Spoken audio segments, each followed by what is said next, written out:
Hello friends, स्वागत आहे तुमच्या चॅनलमध्ये. तर पावसाळा चालू झाला आहे. पावसाळा आणि भजी हे समीकरण सगळ्यांना माहितीच आहे.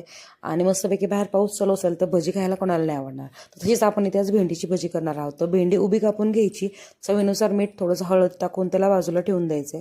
आणि एका साईडला कोथिंबीर, हिरवी मिरची, थोडेसे जिरे जे आहे ते मिक्सरमध्ये बारीक करून आपल्याला ती पेस्ट आहे ती त्या भेंडीमध्ये टाकायची आहे. आणि नंतर जे आहे त्याच्यामध्ये थोडंसं बेसन पीठ टाकायचं, 1 ते 2 चमचे, जास्त बेसन पीठ टाकू नका. आणि थोडंसं आपलं पाणी शिंपडून, जसं भेंडी त्याच्यामध्ये कोट होईल बेसन पिठामध्ये, एवढंच पाणी शिंपडून कडकडीत तेलामध्ये ही भेंडी आपल्याला तळून घ्यायची आहे.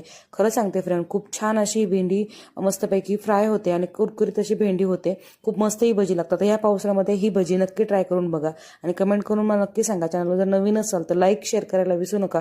आणि सगळ्यात महत्त्वाचं सबस्क्राईब करा आणि कमेंटमध्ये मला सांगा की तुम्ही भेंडीची भजी केली होती की नाही घरी. चला तर मग भेटूया तोपर्यंत नेक्स्ट व्हिडिओमध्ये.